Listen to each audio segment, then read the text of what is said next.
Congress party के बरसरे इख्तिदार आने के बाद आज दूसरी मर्तबा असेंबली इजलास मुनक्किद हुआ। जैसे ही ऐवान की कार्रवाई का आगाज हुआ, मुस्तकिल स्पीकर के इनाकत पर तमाम पार्टी कायदीन ने मुतफ़क्का तौर पर राय हमवार करते हुए गडम प्रसाद को स्पीकर मुंतखब किया, जिसके बाद वजीर आला रेवंत रेड्डी ने मसरूर होते हुए नौ मुंतखब स्पीकर को पोडियम तक ले गए और उन्हें स्पीकर की बावखार कुर्सी पर बैठने की दावत दी। साथ ही डिप्टी सीएम भट्टी विक्रमार्का ने स्पीकर को मुबारकबाद दी। इस मौके पर वजीर आला रेवंत रेड्डी ने तमाम पार्टी कायदीन के साथ इजहार तशक्कुर करते हुए कहा कि ये पहला मौका है कि मुख्तलिफ जमातों से ताल्लुक रखने वाले कायदीन ने किसी दलित लीडर को असेंबली का स्पीकर बनने में अपना ताउन दिया है, जिस पर हर एक को फख्र करने की जरूरत है। उबूरी स्पीकर अकबरुद्दीन ओवैसी ने सरकारी तौर पर गडम प्रसाद को असेंबली का स्पीकर बनाने का ऐलान कर दिया। बादे अज़ाम बीआरएस कायदीन दनम नागेंद्र, पी राजेश्वर रेड्डी दीगर ने स्पीकर को मुबारकबाद देते हुए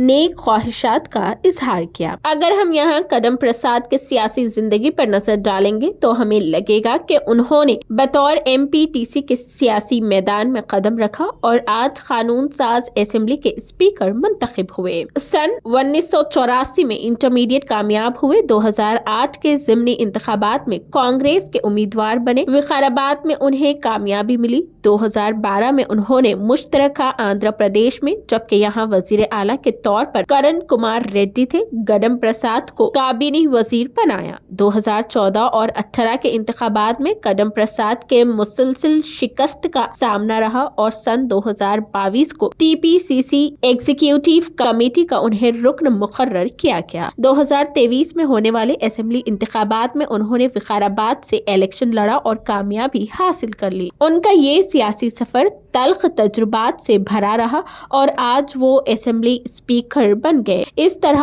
उन्होंने बतौर दलित रियासत तेलंगाना के पहले स्पीकर होने का आजाज हासिल कर लिया।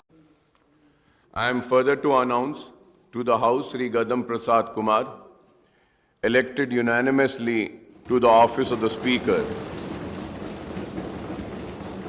Since Sri Gadam Prasad Kumar is the only candidate who filed the nomination, I heartily congratulate Sri Gadam Prasad Kumar and extend my best wishes to him in discharging the functions as the Speaker of the 3rd Telangana Legislative Assembly. Now I request the Honorable Speaker, Sir, Sri Gadam Prasad Kumar Garu, to occupy the chair. I am also to request the Honorable Chief Minister Saab and the Leader of the House, the Honorable Deputy Chief Minister Saab, the Honorable Minister for Legislative Affairs and the floor leaders of all legislature party to conduct him to the chair.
ہے